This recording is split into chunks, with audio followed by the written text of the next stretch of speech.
Remplissage, remplissage, remplissage, oulala.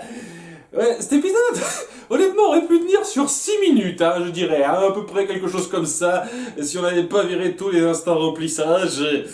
Enfin bref, notre groupe continue de parcourir le pays à la recherche des cités mayas dans leur grand condor. Alors que je sais pas, ils n'étaient pas censés être partis en direction de la fontaine sacrée où était le père de Zia. Ils y font pas allusion, ils partent direct sur le principe, il faut qu'on trouve les cités mayas. Alors que à la base, ce qui leur permettrait de trouver les cités mayas, ce serait de parler au père de Zia. Mais à aucun moment ils le disent. Donc j'ai trouvé ça un peu bizarre, je vous cache pas, j'ai trouvé ça un peu bizarre, j'ai le sentiment que c'était du filler en fait, comme l'épisode précédent, c'est-à-dire qu'on a une espèce de fausse piste pour faire croire qu'on va trouver les cités mayas alors qu'en fait non. Alors peut-être que je me trompe, peut-être que ça va amener des éléments importants qui seront repris plus tard, mais c'est un peu l'impression que m'a donné cet épisode, hein. Donc pendant plusieurs minutes, on a de la contemplation, des petits débats sans grand intérêt, avec face de singe bégayeur qui disent « Ah, quand est-ce qu'on va trouver les cités d'or, les bébés ?» Ah non mais vraiment, ils sont super présents dans cet épisode, ces deux-là, hein. Ça c'est un truc qui fait que je suis pas très fan, hein, je vous le cache pas, de cet épisode. Et donc alors qu'ils trouvent rien dans le coin qui ressemble à une cité ou quoi que ce soit, ils finissent par être magiquement attirés vers un arc-en-ciel. Enfin bon, j'ai l'impression que l'arc-en-ciel c'était juste une coïncidence, il y a un arc-en-ciel qui est présent, ils sont attirés vers l'arc-en-ciel, ils sont plutôt attirés vers une espèce de grotte souterraine.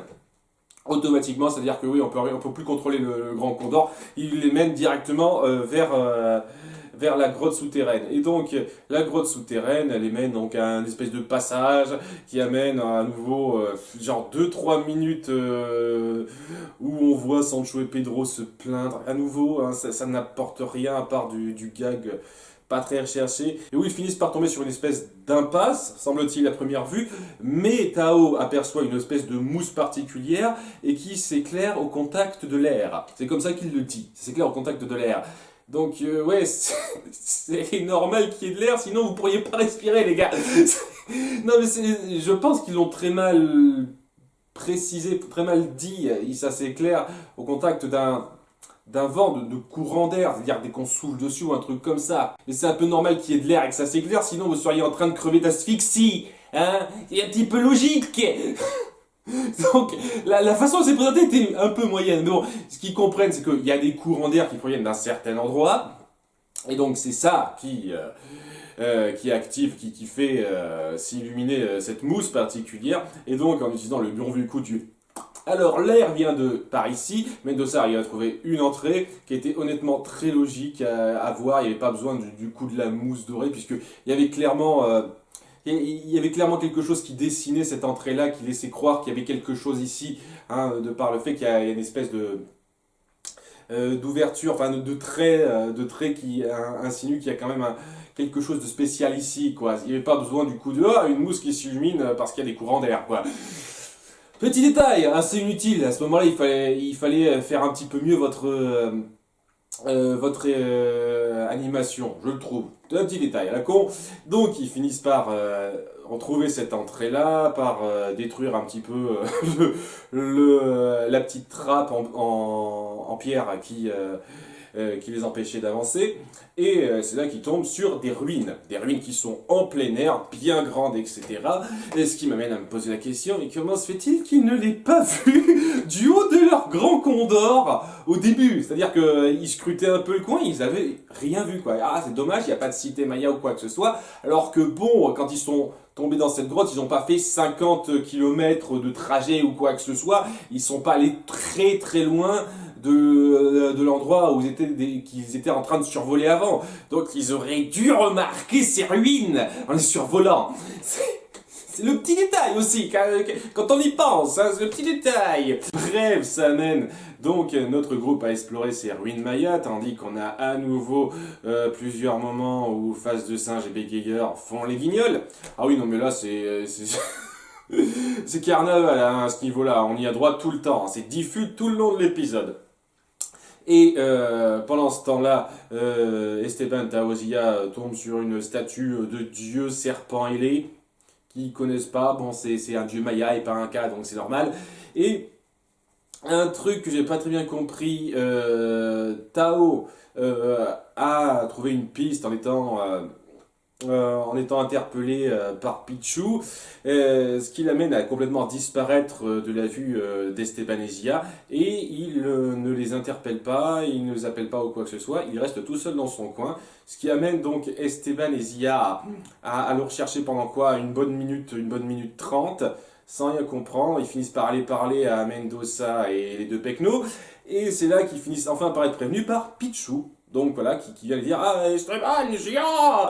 Ouais, c'est un truc aussi, des détails à la con. Techniquement, les perroquets sont pas censés avoir de langage articulé réfléchi, c'est-à-dire qu'ils répètent des mots qu'on leur a appris, mais ils sont pas censés avoir un langage articulé réfléchi. Et donc, c'est clairement pas le cas pour cet oiseau. C'est clairement pas très réaliste. C'est un détail, c'est pas grave ça, mais voilà, le Pichu vient les prévenir plutôt que Tao.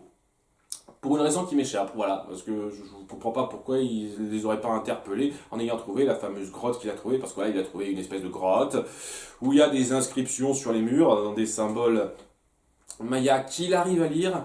J'imagine qu'il y a une correspondance entre le maya et l'inca, je sais pas trop, c'est un petit peu bizarre ça. Et donc l'endroit qu'il a trouvé s'avère contenir aussi un espèce de masque super flippant qui m'a rappelé un boss de jeu vidéo. Il me semble que c'était Star Fox. Voilà, le boss de fin de Star Fox, vous savez, le gros masque comme ça avec des yeux en rubis et la bouche. C'est ce genre de truc, quoi. Ça m'a rappelé ça.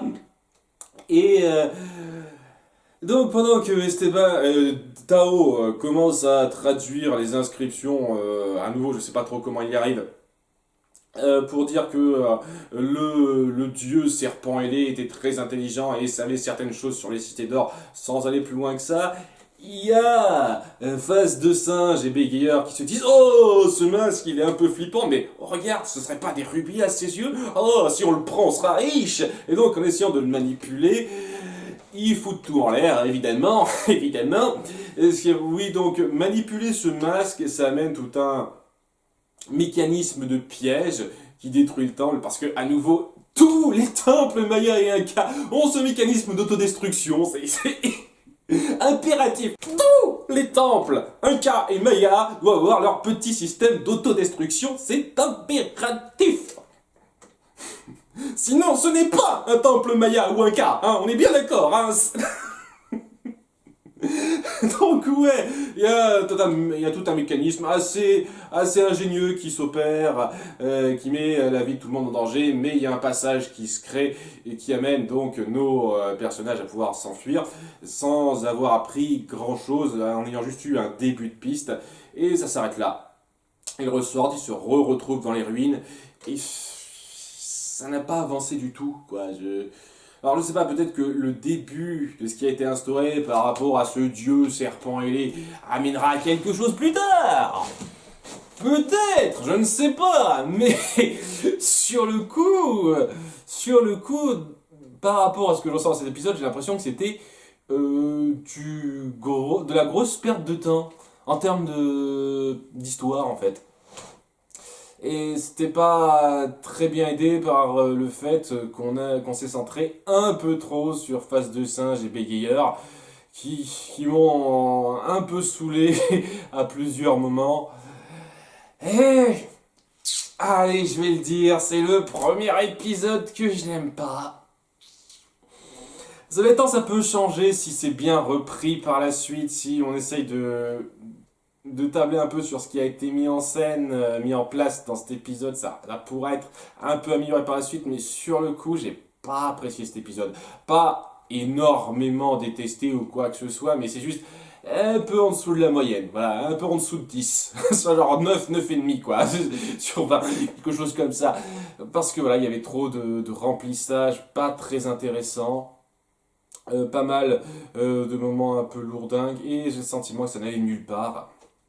Nos personnages restent fidèles à eux-mêmes, et quand on se centre sur autre chose que Face de Singe et Bégayeur, c'est intéressant. À nouveau, Tao qui a toujours ce côté curieux de recherche. Il y a Mendoza qui a un passage que j'ai trouvé intéressant sur le fait qu'il a cette espèce de vision un peu un peu capitaliste, j'ai envie de dire, un peu matérialiste, qu'il essaye de défendre face aux enfants en leur disant oui, nous on est intéressés par l'or, mais vous comprendrez sans doute quand vous le verrez, c'est-à-dire qu'il assume complètement son désir d'or, et contrairement à Sancho et Pedro, il le fait d'une façon qui est assez rattachable et plutôt cool. Voilà, c'était intéressant ça. En dehors de ça, ouais, c'était cool de découvrir de nouveaux décors, hein. Par exemple, les ruines en question sont basées sur de réelles ruines mayas. Hein, ça c'est un truc que j'ai bien aimé dans le documentaire de fin qui a essayé de reprendre un petit peu le concept des ruines mayas, c'est-à-dire que ces ruines mayas ont clairement été inspirées, dessinées d'après des ruines mayas existantes, notamment le fameux masque en question, très flippant, et ben c'est un masque qui existait réellement dans ces ruines mayas. Donc c'était cool ça. Mais voilà, en termes d'histoire proprement parlé, en termes de contribution à l'intrigue, j'ai trouvé que c'était sans grand intérêt sur le coup. Peut-être que la suite rattrapera le coup, mais c'est le premier épisode que j'ai légèrement déprécié. Voilà. Pas horriblement détesté ou quoi que ce soit, mais légèrement déprécié. En tous les cas, on verra ce qui se passe dans l'épisode 24. À très bientôt. Bye!